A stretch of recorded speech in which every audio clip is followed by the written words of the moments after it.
আমাদের চোখও যদি সুন্দর হতো তাইলে আমরা বুঝতাম মানুষগুলো কত সুন্দর। আমরা মনে করি ধলা হইলেই সুন্দর, কয় ধলা ধলা এটা সুন্দর, ডাকাইত এগুলো ডাকা। একটা মানুষের চেহারা স্কিন যদি কালো হয় এর মধ্যে একটা সৌন্দর্য আছে না নাই? একটা মেয়ের স্কিন যদি কালো হয় তারপরও চেহারায় সৌন্দর্য আছে না নাই?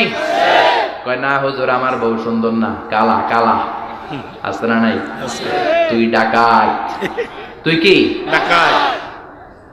একজন মানুষের চেহারা যেরকমই হয় আপনি খেয়াল করে দেখবেন তারপরও তার অবয়বের মধ্যে একটা এক্সট্রা অর্ডিনারিটি আছে, কারোর সাথে কারোটা মিলে না। সুবহানাল্লাহ পড়েন। এজন্য প্রতিদিন স্ত্রীরে বলবেন, স্ত্রী তুমি সুন্দরী, তুমি অনন্যা, তোমার চাইতে সুন্দরী গোটা বিশ্বে কেউ নাই। কইবেন না? মুরব্বীরা কয় না, কইতাম না, আগে কইয়া ফেলাইছি। এগুলো বলবেন, এগুলো বললে স্বামী স্ত্রীর মধ্যে ভালোবাসা বাড়াই দিবে কে? আল্লাহ। আমি প্রায় এগুলো বলি, উৎসাহিত করি যে স্বামী স্ত্রীর মধ্যে যে ভালোবাসাটা এটা পবিত্র, এটা জান্নাতি। এই ভালোবাসা জান্নাতে শুরু হয়েছিল সাইয়েদনা আদম আর হাওয়ার মধ্য দিয়ে। চিল্লায় কোন ঠিক না? স্বামী স্ত্রী দুইজনে একের হাতের সাথে আরেকজনের হাত মিলালে হাতের সগীরা গুনাহ মাফ করে কে? আল্লাহ। স্ত্রীর চেহারার দিকে নজর করে তাকালে চোখের গুনাহ মাফ করে দেয় কে? আল্লাহ। স্ত্রীর জন্য প্রতি মাসে যে খরচ দেন এই টাকাগুলো সদকা দেওয়ার সওয়াব আছে না নাই? আছে। স্ত্রীকে যে দামি দামি ভ্যানিটি ব্যাগ কিনে দেন এইটা তো সওয়াব আছে না নাই? আছে। কক্সবাজারে ঘুরতে নিয়ে গেলে সওয়াব আছে না নাই? আছে। ফুল কিনে দিলে সওয়াব আছে না নাই? আছে। ভালোবাসার গান শোনাইলে সওয়াব আছে না নাই?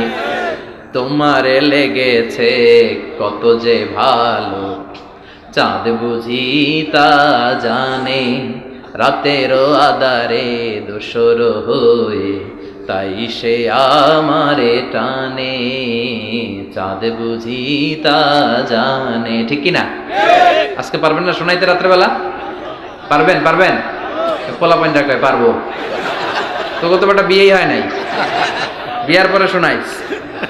তো এই ভালোবাসার গানগুলো শোনালে নিজেদের মধ্যে একটা ইন্টিমেসি তৈরি হয়। বিশ্বনবীও এরকম স্ত্রীর সাথে খুনসুটি করতেন, ভালোবাসা করতেন। এটা হালাল, কিন্তু এটা জায়গা মতো না করে ভাবির লগে করলে মায়ের আছে না নাই? আছে। ভালোবাসার গান জায়গা মতো শোনাতে হবে। স্ত্রীকে ভালোবাসার গান না শুনিয়ে যদি চাচাতো বোনরে শোনাও, শালিরে শোনাও, পাড়ার মেয়েদের সাথে যদি টাঙ্কি মারো, ফিল্ডিং মারো, মায়ের আছে না নাই? আছে। তার মানে জায়গা মতো করলে সব সওয়াব। সুবহানাল্লাহ পড়েন। আর বিয়েটারে সহজ করে দিবেন। আমি তো সব জায়গায় বলি বিয়েটাকে সহজ করে দেন। আমরা বিয়েটারে কঠিন করে ফেলছি। একটা ছেলে এই দেশে 16 থেকে 18 বছর বয়সে ম্যাচিউরড হয়, কিন্তু ওরে বিয়ের পিড়িতে বসায় 32 বছর বয়সে। তো বাকি 32 বছর কি আঙ্গুল চুষবে? কথা কন, কি করবে?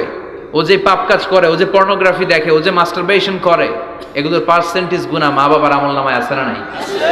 মা বাবার এত সহজে পার পেয়ে যাবেন না। ছেলে মেয়েগুলারে সময় হলে বিয়ে দিয়ে দেন। বিয়ের চেয়ে ভালো কাজ পৃথিবীতে আছে? যেই সমাজে বিয়ের খরচ বেড়ে যায় ওই সমাজে জেনার খরচ কমে যায়। বিয়ে করতে লাগে 10 লাখ, জেনা করতে লাগে 500 টাকা। কথা কন। এজন্য জেনাকে সহজ করবেন না বিয়েকে সহজ করবেন? বিয়ের কথা কইলেই পোলারা কয় তুই নিজের পায়ে দাঁড়া। তো এতদিন ও কার পায়ে দাঁড়াইছে?